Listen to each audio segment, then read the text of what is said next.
so much for that introduction, Andrea.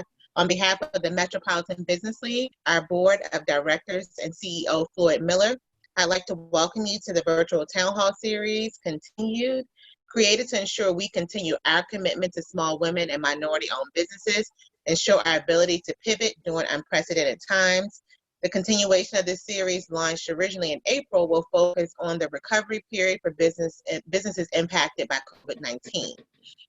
Before we get started, we do, as always, invite you to learn more about the MBL, to include programming opportunities.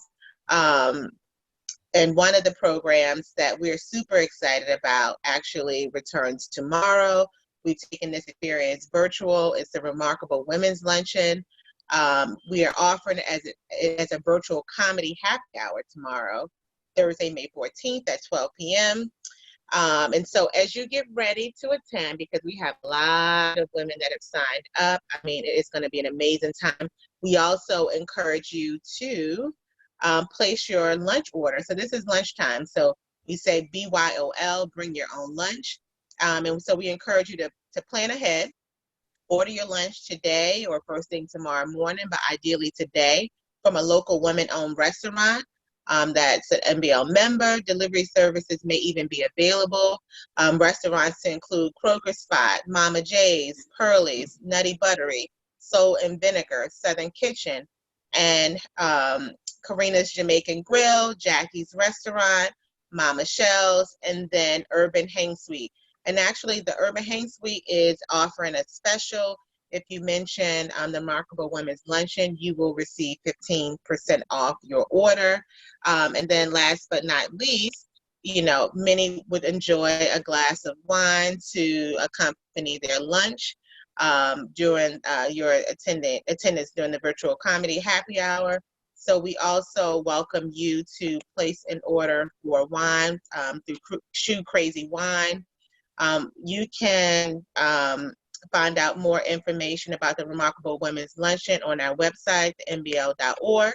So if you've not registered to attend, we encourage you to do so today. And of course, place your lunch order to support a local woman-owned business. And then we have a special that we're running.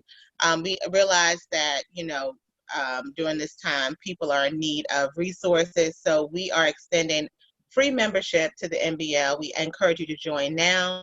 Enjoy all the benefits of the MBL membership free with no payment due until July 1st. This allows individuals to take advantage of our membership offerings now at no cost, because we realize, again, these are unprecedented times that require unprecedented measures and sources of support. So again, we encourage you to take advantage of this membership promotion by signing up online at the mbl.org. And there you will also find ways in which you can support the MBL so that we can continue doing the important work of serving the small business community. Without further ado, I'd like to introduce to you our speaker for today, Robin Mack. Robin Mack is CEO of Mack Global, LLC, a telework solutions provider offering consulting services on telework program implementation and expansion. The company specializes in policy development, mobile workforce program development, management and employee training, and the strengthening of business continuity of operations. Mack Global LLC empowers business mobility and gives companies the green light to work outside of the office box. Robin has served as a director of technical assistance for the Telework VA Program for the past 5 years. In her earlier years, she spearheaded the Virginia Department of Taxation Telework Initiative, earning the 2008 Governor's Technology Award for the Best Telework Initiative in the state for public sector and the 2008 Digital Government Achievement Award. She currently serves as secretary on the board for the ACT Telework Council, and we have the honor of having Robin as a member of the MBL, and we're super excited about welcoming you as our guest speaker today to get us all settled into this workspace of teleworking, giving us an idea of how we should transition our teams, whether we are allowing our teams to continue working from home completely, if we're going to have a hybrid. And so, we welcome you, Robin, and we look forward to what you have to share with us. Thank you so much. I appreciate that introduction, Melody. Okay, everyone, I'm going to go ahead and share my screen. All right, well, good afternoon and welcome again to Managing Remote, In-Office, and Hybrid Teams. On our agenda today, we're going to talk about pandemic telework, transitioning beyond COVID-19, the benefits of telework, and traits of successful remote workers. I think it's important, though, for everyone to understand that what you're experiencing right now is not your normal telework. Everyone had some really great ideas in the beginning as we were talking about, what you would do differently with remote working. But I want you to understand that what we're experiencing now really isn't normal telework. Under normal telework, organizations typically would have a telework policy in place or have at least outlined the expectations of telework. But right now with COVID-19, we were quickly really forced into an emergency change. We didn't have time to prepare ourselves for this mentally, emotionally, or even financially. And things have been just in disarray. And so that's one main difference with this pandemic remote work. Also, the average time that organizations allow employees to telework is 1 to 2 days per week. But right now, we have unprecedented telework, where we're really just 100% of the time working from home. Under normal telework, the position is eligible and approved telework based on the job duties. But we now have staff that's currently working from home with unresolved IT issues that are affecting performance. And companies usually provide some form of management and employee training, even if it's just IT training on the technology that'll be used. So minimal training sometimes, but at least it is some form of training. But currently, most of us have not received training specifically on 100% remote working, which is really different than working in the office. And you typically have a dedicated workspace for normal telework. But now our workspace is invaded with our spouses, our kids, and others. And typically, you have your normal at-home distractions when you telework, but now there are a host of additional distractions due to the pandemic. Another huge factor during this pandemic that's different is our mental mindset. We are experiencing high levels of anxiety right now. We're concerned about our health and those around us. We're worried about trying to do our job and if we'll have a job. Childcare is a real issue for many of us. We're worried about the economy and the strain on our personal finances. We're concerned about our loved ones and how the pandemic is impacting them. We are dealing with the stress of it all. I've personally had several family members who have passed away as a result of COVID-19, and so all of us have been impacted mentally in one way or another. So if ever there was a time for empathy managers that are out there on the call, now is the time. We have to be able to adjust to what's happening around us and assess the impact on our staff. As you start thinking about making the transition back into the office, some decisions are going to need to be made. This time that we're in right now, I would say may in some ways be even more difficult than when we first started with the pandemic, because there was the shelter in place that was there and everybody knew we had to stay home. Now that this transition is happening, it's just a quasi state, which could be really confusing. And, people are trying to figure out, how do I make that transition? When do I make that transition? If I should make that transition. So lots of unknowns in this particular time that we're in. But you're going to need to make some decisions, and you'll need a detailed plan of action. You'll need to decide if there are employees who can telework long-term, 1 or several days a week. What steps are you going to take to protect those who work in the office? Will you have a combination of teleworkers, remote workers, and office workers going forward? Also, I wanted to include this slide from my friends over at AgileQuest. They're located here in Richmond, and they specialize in flexible workplace management. And I want to highlight some of their workplace goals because I think they're important. One, protect employee health. None of the other goals are really possible if this isn't a priority. Protect organizational financial health. The organization has to stay healthy and if the business can achieve its financial goals. Protect the organizational operating viability. The viability of any organization really depends on both the health of the employees and its financial success. And last, protect organizational liability. If the organization can't prove in a systematic way that it has taken prudent steps and followed published guidelines on keeping people healthy, the result could be litigation. So I want to note that you should be following CDC specific guidelines right now regarding transitioning back to work. Those guidelines can be found at the link provided at the bottom of this slide, and there are recent updates as recent as May 6th. But here's some things to think about as you're thinking about that whole transition. Will you conduct health check screenings? What will be the protocol if an employee develops symptoms or tests positive? What will be your process for cleaning and disinfecting the workplace? How will you enforce social distancing guidelines in the workplace? Will you provide barriers or partition controls for added protection? Will you provide personal protective equipment like masks and gloves?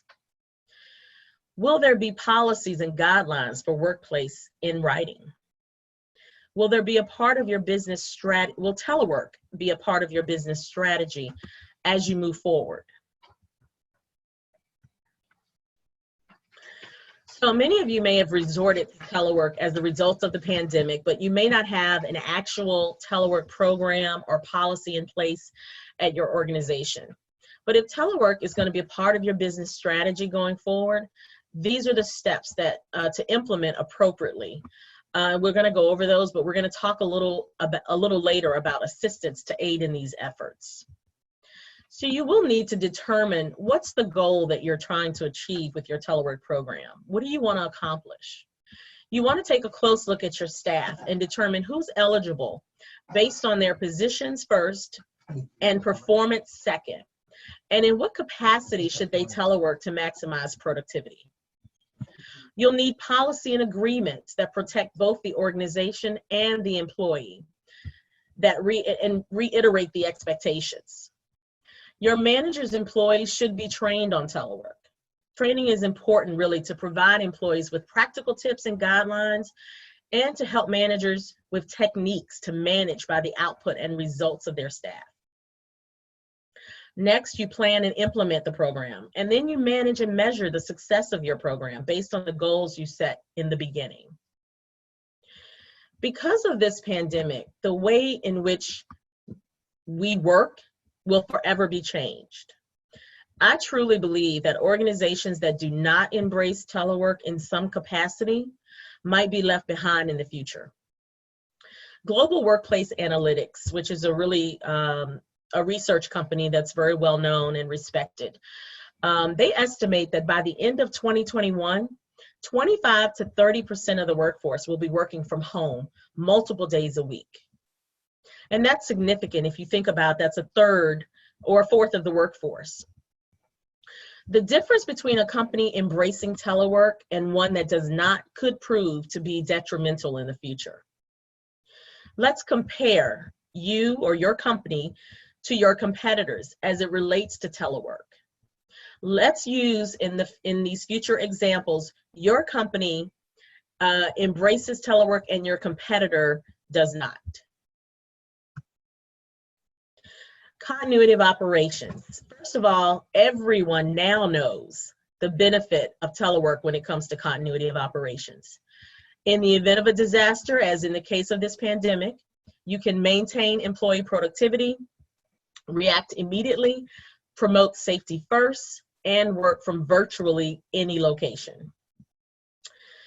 Global Workplace Analytics has researched that work at home will save U.S. employers over $30 billion a day in what would have otherwise been lost productivity during office closures due to COVID-19. I just heard on the news this morning that Twitter announced they will allow their employees to work from home now permanently. And I think you're going to see, as time goes on, more and more companies adopting remote work or telework as part of their business strategy. Telework definitely helps improve recruitment and retention. You're able to attract top talent and highly qualified employees because employees are looking and even negotiating now for the ability to telework. A Northern Virginia company that I worked with completed a survey where 64% of their respondents said they would actually turn down a job that offered a 20% raise if it meant giving up their ability to telework. You would reduce your hiring and recruiting costs because there's a direct correlation between job satisfaction and morale increasing when telework is implemented, which ultimately reduces turnover. Keep in mind, your competitor does not reap these benefits. Implementing the ability to telework increases flexibility, as many of you have seen. It reduces commute times, and again, improves morale and job satisfaction. And again, I'm talking about these benefits of telework under normal circumstances and pandemic circumstances, because, you know, right now, some of these benefits may not necessarily be realized because of the offset of what's going on with the pandemic and things that we're having to deal with. But under normal circumstances, you would see these benefits, and certainly some during this pandemic. And again, your competitor does not reap these benefits. So organizations are able to maintain their current office space, even if they hire additional staff, by allowing employees to telework and share office space. On the other hand, and particularly during this pandemic, if organizations are looking to cut costs and reduce office space, you can also allow a portion of your employees to telework on certain days while sharing office space on other days, which is also known as hoteling. And a recent study with Global Workplace Analytics, they did some occupancy studies showing that employees are not at their desk 50 to 60% of the time, which could actually be a huge waste of money. They also say that employers save about $11,000 a year for every employee who works remotely just half of the time. Again, your competitors does not reap these benefits. So there have been many surveys and studies that have been done which confirm that those who telework are in fact more productive. Typically, you have less disruptions, reduced commutes, and employees really value telework, so they're usually more conscious of their work habits. But again, during this pandemic, where telework really isn't in a normal situation, you may not be experiencing increased productivity because of this remote work situation, or there may be some productivity increases, but not as much as you would have under normal circumstances. But you know, now we have the IT issues and so many household distractions that we wouldn't have in a normal telework situation. I can tell some of the folks that I've been dealing with for years, clients and agencies, I email them and I get responses back immediately. You know, I can see productivity gains from people who normally don't telework in situations, and they seem to be much more responsive than they were when they were in the office, from my perspective. Again, your competitor does not reap these benefits. So this is a benefit that's shared by all. The environmental impacts as a result of more people staying at home is undeniable. Take a look at these side-by-side photo comparisons of New York and LA before the pandemic and now.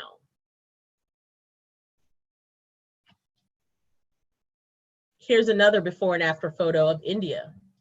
I mean, the pollutions and things that have cleared up as a result is phenomenal. Also, the emissions from our vehicles and traffic congestion have temporarily come to a halt, and the environment is really benefiting from it. So we're going to talk about these common traits of successful remote managers, because you all may be managing a remote workforce for a little bit longer than you thought, and telework in some capacity may very well become a part of your long-term plan. Successful remote managers trust in their employees. They have the ability to evaluate results. They practice open and frequent communication and flexibility in approaching new processes and solutions. As we start to talk about managing remotely, let's first take a trip down memory lane and think back to how we managed in the office before the pandemic. So I've worked in management for over 25 years in the course of my career, and I've managed over 300 unique individuals. And I do mean unique. And so I know that at the end of the day for you all, it's about making sure the work gets done. But let's use this example. This is Jeff, and he's our employee. As managers, we are busy with everything we've got on our plate. Jeff arrives. We say, "Morning, Jeff," and we make a mental note. We might check the clock and see that Jeff has arrived on time. We make another mental note. And we carry on going about our busy day. And then we may note that Jeff is leaving. And we may say, "Hey, Jeff worked his full day." Meanwhile, we're still busy doing whatever we're doing. We probably don't invest a lot of time in managing Jeff or monitoring his performance for that matter. So there's some fundamental flaws really in how we manage performance overall. And there's some common misconceptions. The first one is being at work does not equal working. But we equate being at work synonymous with working. That's the first problem, and it's the main reason why there's so much management resistance to telework, because we can't separate the actual work from the building. We use the office place almost like a security blanket. As long as the employee is wrapped in the blanket, we're okay. Another misconception, being on time does not equal efficiency. We check the box that the employees arrived on time, but that's where our management ends. We have to dive deeper to determine if being at work does not equal working, then what equals working? Working equals working. And so what does productivity really look like for your position or for your employees? What does efficiency really look like for you or for your employees? It's important for you to paint a picture of what it should look like. The way that we manage makes it difficult to answer those questions. So when we start to talk about telework, the number one question that managers ask is, how do I know they're working? It's a great question, but not just relevant to telework. How do you know they're working when they're in the office? We have a fundamental issue with the way we measure work performance. Telework shines a light on it, but the problem has been there all along. An example is if someone goes in the attic with a flashlight and sees all the dust and they say, "Look what this light has done to my attic." And the truth is the dust was there all along, but you just couldn't see it as well. So as we get back to those common traits of successful remote managers, the first one that we want to look at is trust. Managers trust in their employees. So the rule of thumb should be to trust your employees until you have a reason not to. I had a manager share with me that she had a very good employee that she would not allow to telework because she knew that his wife would give him a honey to-do list when he was home and he wouldn't be able to get his work done. So this is a prime example of what not to do. She should have allowed her employee to telework and given him an opportunity to prove himself like every other eligible teleworker. She could address the situation when or if his productivity declined. So we need to trust until we have a reason not to. We also need to remember that trust goes both ways. As managers, we need to, one, model the behavior we seek. Be consistent in our management. Build in accountability by addressing the elephant in the room. I want you all to do a quick exercise with me, particularly those who are managers. In your mind, I want you to make a list of your employees. Beside that list is a yes column and a no column. Ask yourself, do I trust this employee? And put them in a yes or no column. If you are an employee, you don't have any folks that you manage, then, sort of do the reverse and ask yourself, does my manager trust me? Okay. So back to the managers. If there are employees in the no column, then chances are, or hopefully, they have given you some reason not to trust them. And that reason is likely a performance issue that needs to be addressed. We as managers are reluctant to address poor performance because we don't like confrontation. We don't want it to affect the work environment. And some of us just have never had management training, and so we're uncomfortable with it. But addressing poor performance comes with the territory of being a manager and could affect the morale of your team if it's ignored. So we need to manage by results. And it's not just the way that we should manage remote workers or teleworkers. It's the way that we should also manage in the office. It's about focusing on the outcome of the work. Is it timely? Is the quality of work there? How efficient can the work be done? And can the work be prioritized effectively?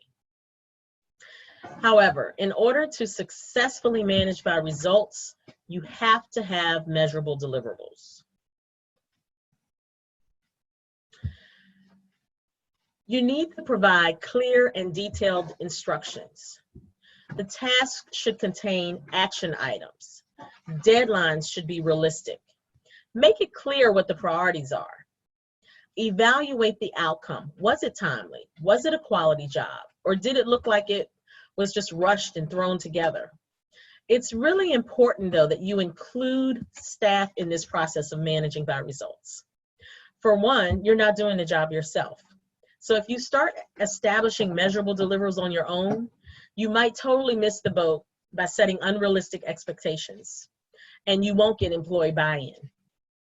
Two, the goal is to get the work done effectively and efficiently, and setting unrealistic goals really doesn't benefit anyone. This is now the time to step up your communication skills, both verbally and in writing, and to do it frequently. Staff are seeking guidance and instruction, particularly now, and they need to know the direction they should be going in. You also want to encourage team collaboration among staff. Everyone should have clearly defined marching orders. Right now, priorities are changing and processes are changing with workarounds being implemented, so make sure you communicate those. Also, you want to use collaborative tools often, like video conferencing, document sharing, and instant messaging.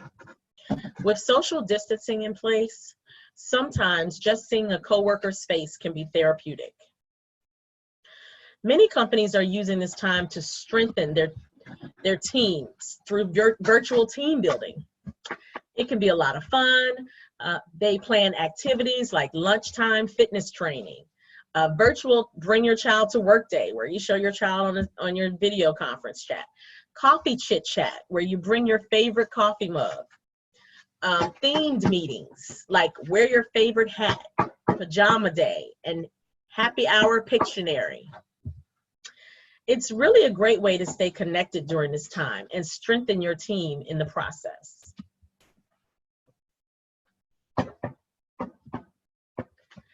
This pandemic in some ways has changed the way we work forever. It's important to embrace change when it comes to new processes and solutions, because there just might be a better and more effective way of doing what we've always done. Be open-minded and listen to suggestions from the people who do the work. Step out on a limb and try something new if the possibility is there that it might lend a better result. So wouldn't it be great if you could get expert guidance on structuring your telework for the future? You could maximize the impact of telework for your organization. If you could get guidance to help safely transition your workforce as we go through the phases of this pandemic. If you could get customized telework policy and agreement documents to help you for the future. And wouldn't it be great if it was all free? So I have great news. The Telework VA program is a statewide initiative through the Department of Rail and Public Transportation that offers free technical assistance to implement or expand telework. The goal is to help organizations, particularly during this pandemic, to implement sustained telework programs going forward. I've been the Director of Technical Assistance for the program for the past 5 years, and we're here to help you maximize the impact of your telework program, develop policy and agreement documents, evaluate and identify positions that are suited for telework, assist with a technology plan if necessary, and we train managers and employees to be able to manage a remote and a telework force. The services are being expanded to Richmond and other areas and will be launched very soon. So if you're interested in these services, please send me an email directly. My email address is shown on the screen. Thank you again for your time today, and I will try to answer some questions before we end. That was great. We were talking in the chat and I was asking, isn't every day pajama day? Asking for a friend. So, but that was just great, great ideas. I think we all like the take your son or daughter to work day. That was kind of neat too. Oh yeah. That's really, really, really neat. Okay, so what I'm going to do just for right now is I'm going to open it up to question and answer. I'm going to turn it over to Jasmine to help guide us through all the Q&A. So Jasmine, go ahead whenever you're ready. Thank you, Andrea. So as Andrea did mention, you can put all your questions in the chat or raise your hands or do a small icon and we'll know to call on you. So there have been some questions already rolling in, so I'll start with those. First question for yourself, Robin. It says, I know you mentioned empathy managers in the very beginning. Can you expound on that? I know that is a question that I haven't heard before, but I really love that phrase that you had. So can you expound on who they are, what they do? Is that real or is it just something that's coined? We want it to be real. You know, it's important for managers. And, you know, I think sometimes it seems as though, you know, there is empathy that seems to be lacking sometimes with our managers. It's important for them to sort of think back to before they were managers and to understand, you know, if your employees have situations that you really can't relate to, maybe you don't have children, or maybe, you know, you don't have certain elements in your life, it's important for you to be empathetic with those, you know, with those employees. And particularly now, I mean, everyone's really going through their own war, you know, within their household. And you know, what I may have going on here, which is a lot. I've got 2 teenage daughters that, you know, my husband is working from home, which isn't normally the case. You know, lots of distractions and things that are happening. And again, you know, family members, people are dying. I mean, you know, there's a lot going on. And so empathy now, you know, goes a long way from a management perspective. And it's important for people to really remember that. I agree. I think that was a perfect answer, Robin. Thank you so much. Our next question, are there industries where teleworking doesn't work? Or would it be more job role based to determine who should telework? Okay, so I would not say that there are industries, but there are definitely pockets where telework is more conducive in an environment than others, you know. And so even, you know, in the organizations that I've worked with, they have spanned across all industries, you know, where you would think that positions wouldn't be conducive to telework. I'll give you an example. In my training, sometimes I'll give out examples of positions that you would normally think might not be conducive to telework. A concierge, for example. When I ask the question if whether a concierge can telework, most people say no. But there are hotels in California and other places where you go up to the concierge desk, she appears on a screen just like we are. You tell her, I need tickets to this, or I need this event. Voila, it pops out right there in front of you. She is working from her home, and the job is getting done. So many times we will stop shy of thinking about whether or not the position really is eligible to telework. And it involves thinking outside of the box, really trying to figure out how I can make this work. So many people, I've heard industries that have said, this is detrimental. We can't telework. People are going to have to, organizations, if they're going to move forward in the future, they're going to have to start thinking innovatively. I heard of a mom and pop store that was saying, they were figuring out how they could have drones that could actually go in and you could shop where you're looking at what's happening, what's in the store, and then you're ordering based on what you see. So people are going to have to start thinking differently about how they can, their industry can embrace this mobile workforce that we're going to. I agree, and I love that you mentioned being innovative and thinking out of the box. Those are actually two words or two phrases I was thinking in my head when you're saying all this, because even though something's not normal, doesn't mean that you should shy away from it, because none of this is normal. We're all going through the same pandemic. So I definitely agree with 100% what you said. So next question. I know you mentioned teleworking procedures, and that's something that, of course, we should start implementing now.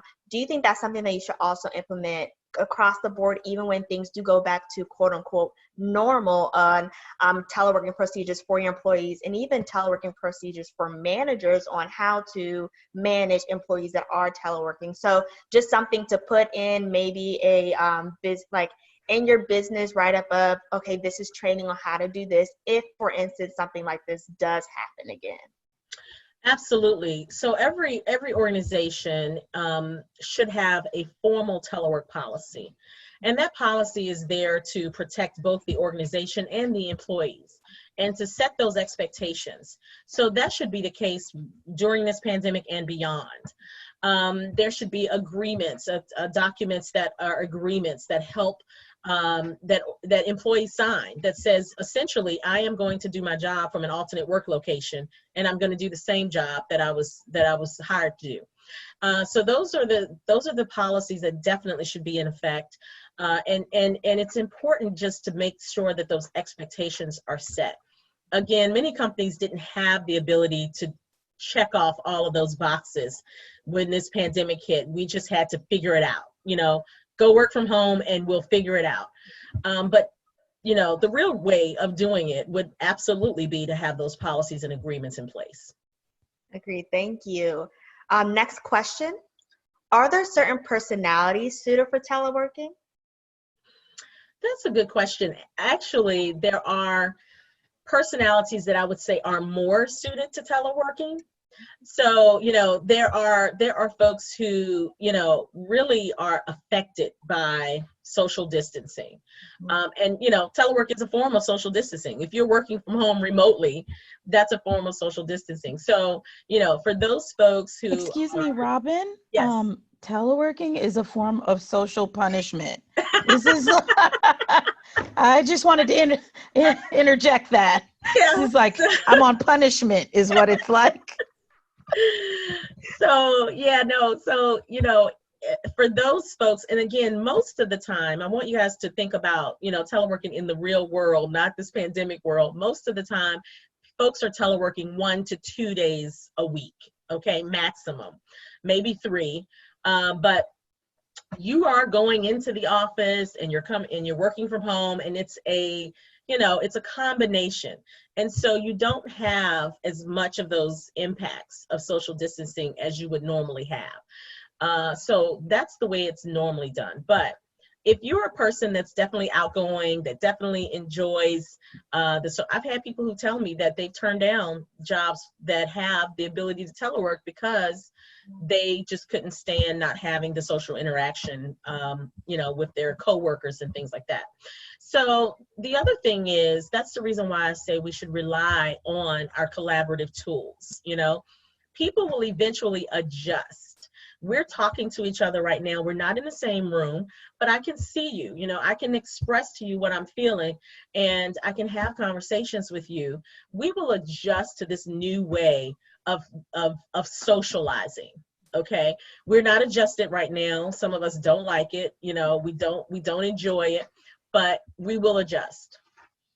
I agree. And I feel like, well, this is probably speaking for me personally, but going forward, I don't know if I'll ever go back to the normal phone call. I think I'll always be, do you want to have a meeting, Zoom, Google Hangout, take your pick. Yeah. But exactly. It's like the kids that, today, like my kids, they don't actually call people, Mm-hmm. and you think back to, that's all, our generation did. So people make adjustments and I think back to this way of working, to me, as the way that things are going to change in the future is almost just as significant as some of the things we've seen in the past, going from candlelight to electricity, going from seriously horse and buggy to automobiles. We're going from in the office now to remote working. I mean, it's significant. It's significant, and we're going to have to make adjustments. Agreed. Our next question, what are the metrics commonly used to track performance? Okay.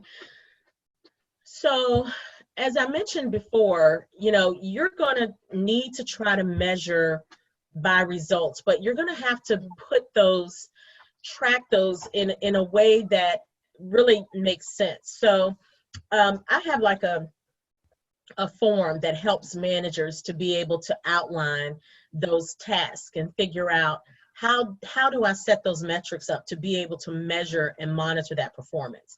Because this is going to be something that managers are going to have to be comfortable with, particularly if they're going to allow long-term teleworking, and they need to be comfortable with it. So, there's a lot of time and effort that needs to be put into, these are your job duties. So now let's break those down to, what are those specific tasks, and what metrics can I put in place to make sure that I, for one, can manage your performance, and two, that you have realistic expectations of that performance. So those are things that need to be evaluated, and it takes some time to transition to a different way of working, because that's not how we work now, but that's how we should work. Mm-hmm. I agree. Thank you so much, Robin. And I know a lot of people have put in the comments that this presentation is amazing. It's wonderful. So I just want to read off some of them. Of course, we have Floyd joining in, and he said, thank you all. He said, thank you, Robin, for this great presentation. Allison, she is also with us, and she mentioned that you had a great presentation. She definitely is grateful for what you provided. Melody, of course, is in here as well. If anyone does have any more questions, make sure to drop them in the chat. But I know a lot of people have mentioned your presentations and want to know, is the presentation going to be available? So I know we can definitely get the presentation from you, and we can email it out, because I know we do send out post-event email that goes out to everyone. So we can definitely include that and send it out to everyone, if you send it out to everyone shortly or within the next few days. But any more questions for anyone, if you want to drop it in the chat as stated. We mentioned we should have a part 2 to this. So I agree 100%. A part 2 needs to be on the way. Andrea mentioned it. I 100% agree. Absolutely. There's a lot more that, that could be shared. I mean, everyone is looking for information now, particularly relating to telework. I've been doing webinars, so many webinars, and they've been so well attended. But it's amazing, really, how far this whole topic has come in such a short time. As unfortunately, it's a result of this pandemic, but it has definitely opened companies' eyes and employees' eyes on how we can do this more effectively in the future. Mm-hmm. I know. Oh, go I ahead. had a question. Do you have certain tools or things that you recommend or platforms that you recommend? Oh, wow. So there's so many good platforms that I don't recommend specific ones. I will say, though, that, whatever platforms you choose to use for collaborative tools or, things like that, there's so many online tutorials that can be taken to just increase your knowledge about them. Zoom and things like that are great. I like Microsoft Teams.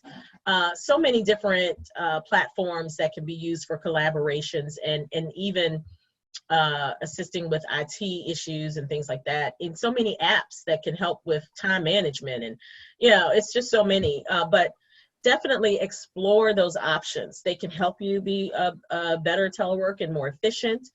And so, absolutely. Robin, quick question. I know when our beginning networking popcorn question was if you could tell you something from the past, tell your past you something that you learned now that will help you be better when it comes to working virtually or teleworking.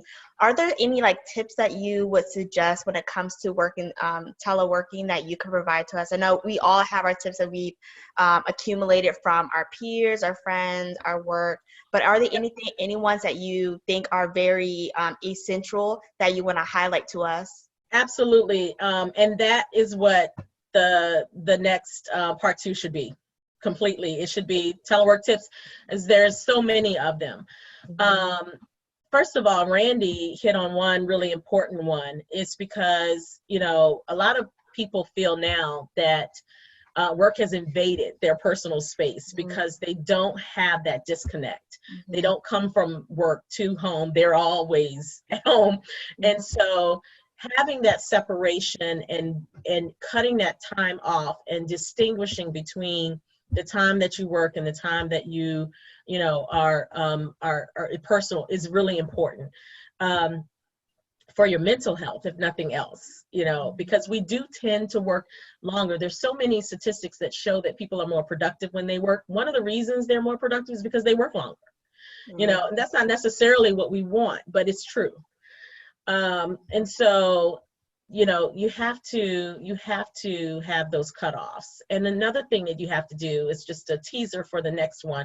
You have to overcome those distractions, and we'll talk about how you can do that more effectively, because there's so many distractions that we have going on right now. And it's just a matter of time management is another big one. Trying to figure out how you're going to manage that time. Like Wanda mentioned too, just walking away for a while, refocusing on what you need to do. All of those things are things that can help you be a better teleworker and manager of telework as well. I agree. And like she said, a part 2, I agree. I just wanted to add one thing too to everyone, just because I'm the consummate salesperson. For the next town hall that we have, be sure to join us for popcorn networking at 11:45. It's so important. It's usually related to the topic. When we talk about things, it's related to the topic that we'll be discussing that day. But it's a great way to kind of get into the topic of conversation. It lets us kind of know where everyone's at. And we also can find a kindred spirit in the networking, because a lot of us heard things, and I work with Jasmine every day, every single day, but she and I have never had that conversation of, she said, I should use one couch for leisure and one couch for work, because that seems to be what I need to do, even to define my apartment, just spaces. So, and she and I, we see each other literally 8 hours a day, every single day, virtually. So I didn't know that. So next time we have a town hall, which is next Thursday, right? It's going to be a really, really, really good town hall about strategies and networking and all of that. Because I don't know about you, but if one of your goals this year was not to work during a pandemic, then your goals are probably out of the window at this point. So we're going to have an expert talk about. She does Microsoft, she does as far as companies go and people that she works with in terms of strategy and planning. But be sure to be here at 11:45 for the popcorn networking, because it really is informative and it really is helpful, because I learned some things just in the popcorn networking that were useful tips. And then I also want to just say one more time to Melody that we should have a part 2 of this session. And All About Presentation is willing to help in whatever way to make that possible as soon as possible, because phase 1 starts on Friday. So I just want to make sure that I want to put my chips back in for that as well. So anyway, go ahead, Jazzy, back to you. I agree 100%, 100,000%. And I just want to leave on this last note. This note is from Beverly, who is attending. She says, helpful and useful information. I plan for proper physical presentation for part 2. So we can't wait to see you, Beverly. But again, thank you so much, Robin, for providing us with some useful tips and tricks and just overall information on how to be effective with our business and with our employees during this COVID season. And I will now pass back over to Andrea, and then of course Melody's going to close us out. All right, everybody, thank you so much for coming. Great job, Jasmine, in leading the Q&A. Melody, please tell us what's next.